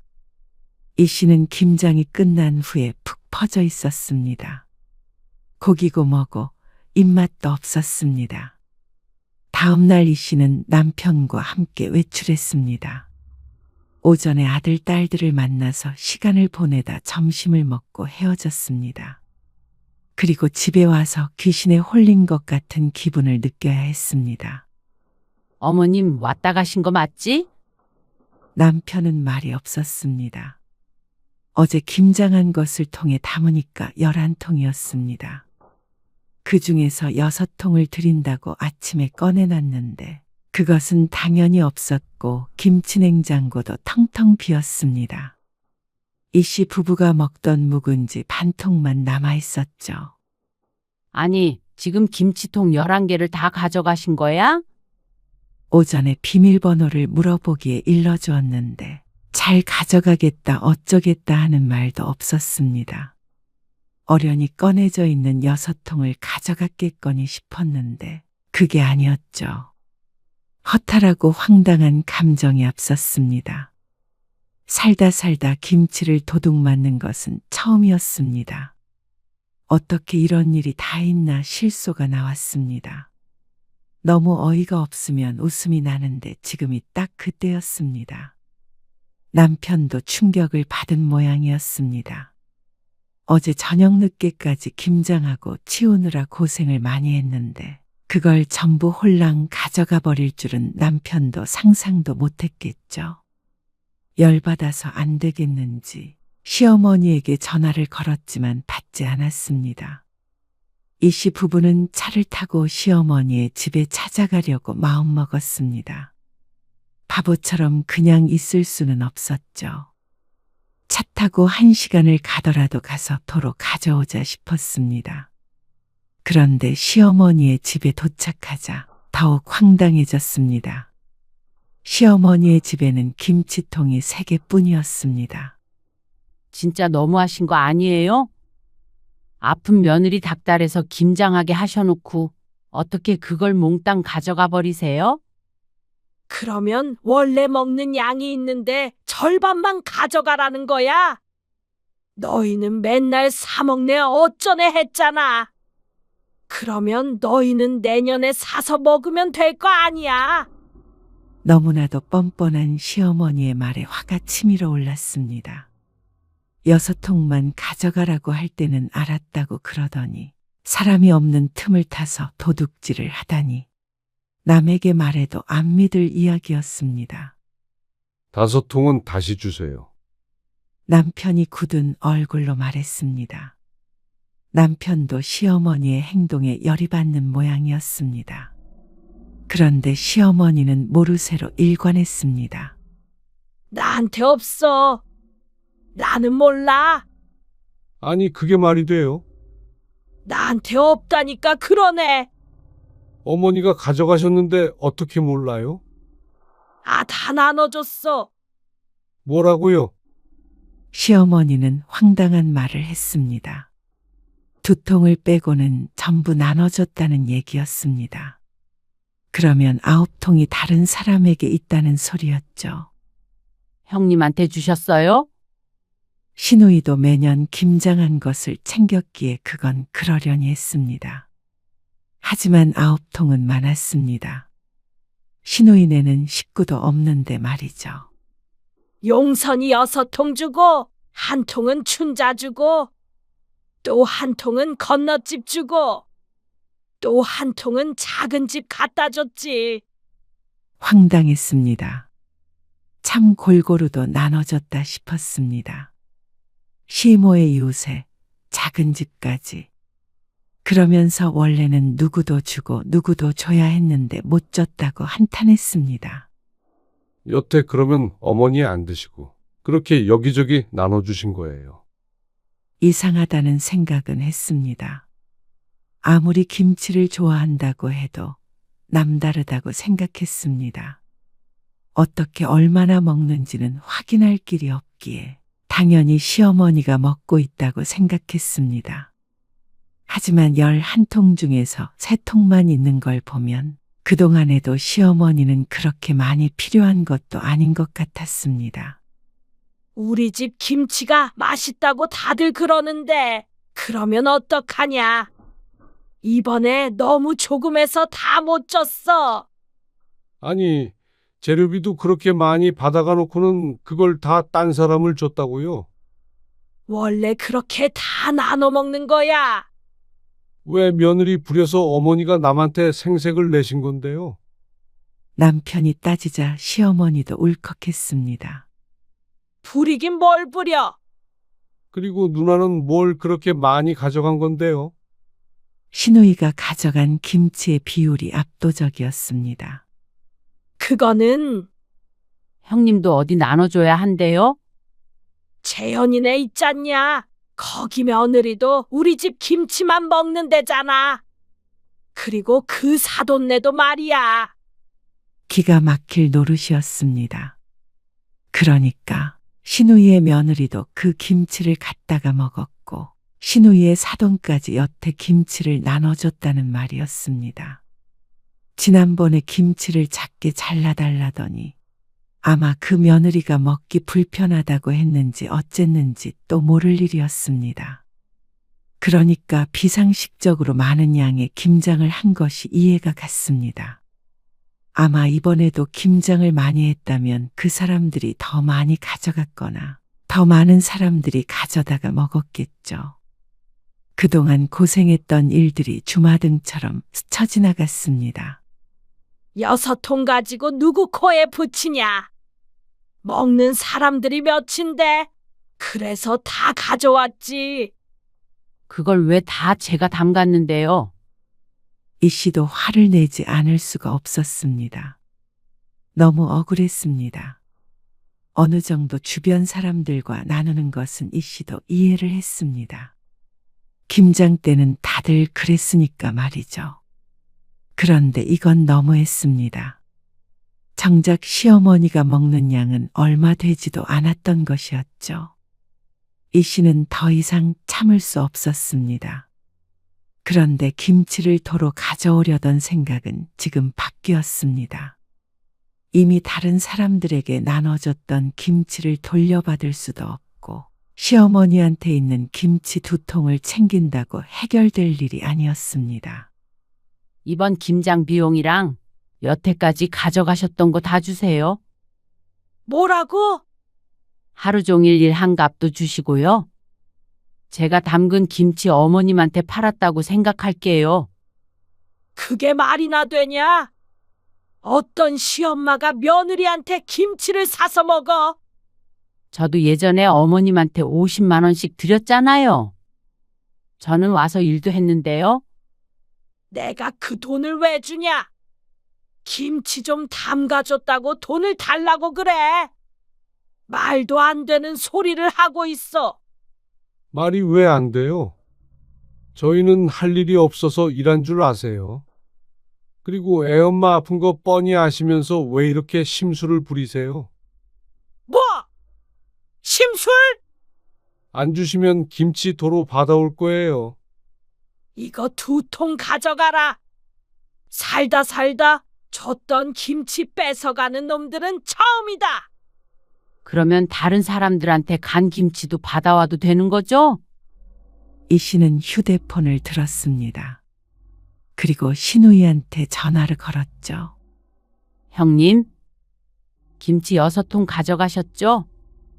잠시 뜸을 들이다가 신우이가 말했습니다. 응, 왜? 엄마가 그래? 그거? 제가 수술하고 몸 안 좋은데 담근 김치인 건 아시죠?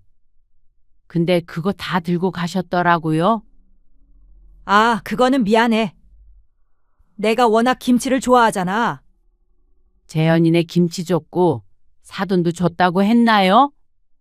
그럼 재현이한테는 제가 전화할게요. 돌려달라고. 그리고 재현이 장모님 번호도 제가 받아야 해요? 아니면 알려주실래요? 그러자 신우이가 당황했습니다. 아니, 나는 엄마가 가져가라길래. 내 몫은 줄게. 애들 준 것까지 어떻게 뺏어? 전부 다 돌려주시거나 50만 원 주세요. 뭐? 50? 김치 6통에 50만 원 받는 사람이 어디 있어? 저는 3, 4통 먹어도 50만 원씩 냈었어요. 10년 전에도요. 아니면 재현이랑 통화할게요. 아, 알았어. 주면 되잖아. 그리고 내년부터 김장 안 합니다. 이제 사서 드세요.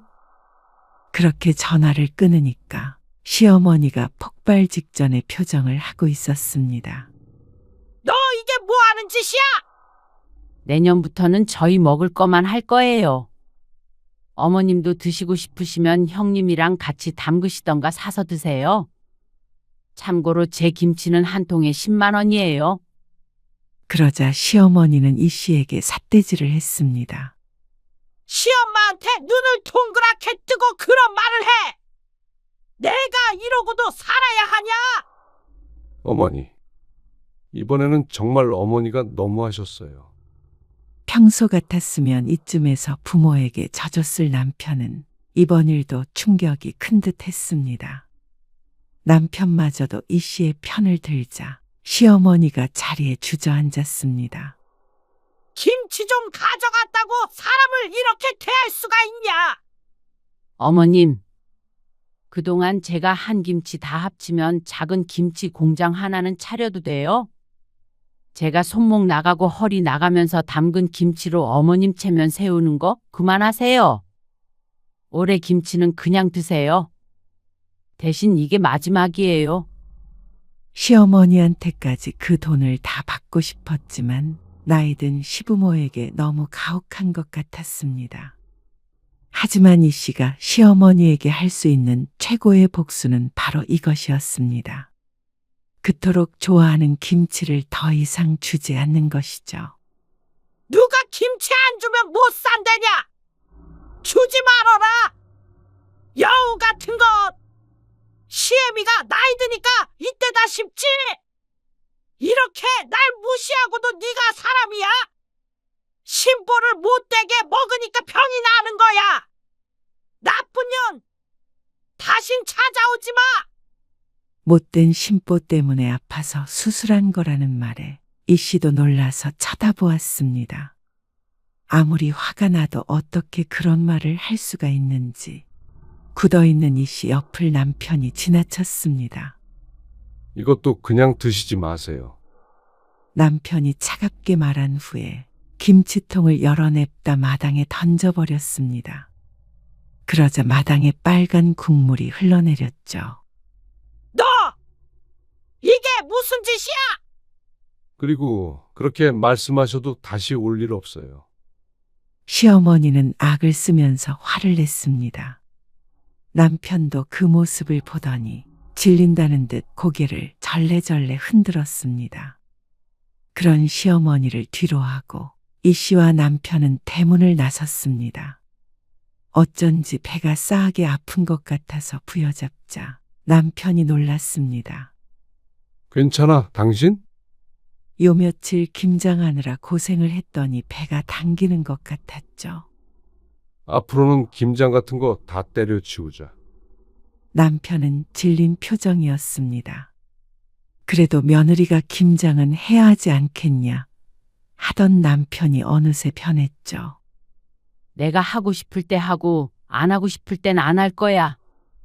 만약에 해도 당신이랑 나 그리고 애들 먹을 만큼만 조금 해야지.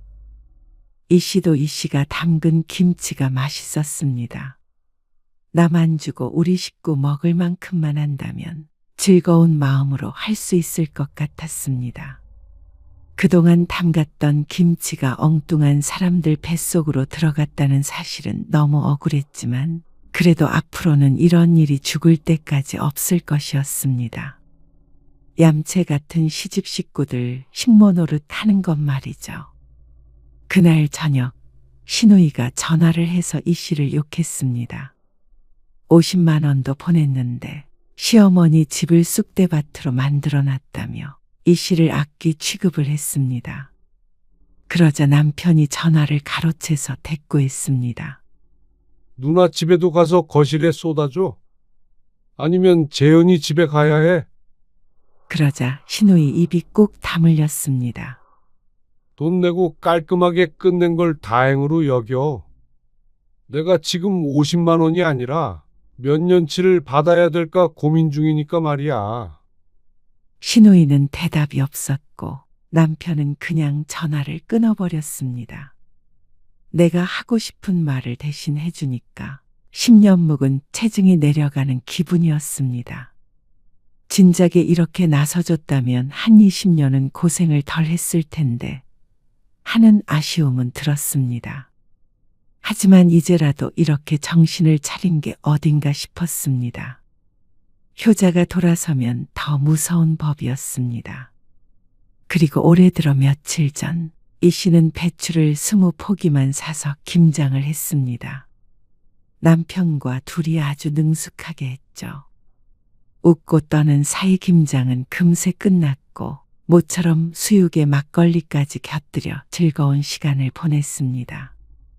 그리고 시어머니에게서 연락이 왔습니다. 올해 김장하냐? 지난 1년간 연락도 없다가 대뜸 하는 말이었습니다. 그놈의 김치가 뭔지 종교보다도 더 심한 맹목적인 사랑이었습니다. 이미 했어요. 얼마 안에서 드릴 건 없네요. 시어머니는 사먹는 건 입맛에 안 맞다며 하소연했습니다. 그 난리 이후에도 김치 소리가 나오나 보다 하고 신기한 마음이 들었습니다. 내가 미안했다. 아니에요. 앞으로는 그런 일 없을 텐데요. 뭘? 시어머니는 사과했고 이 씨는 더는 신경 쓰지 않았습니다.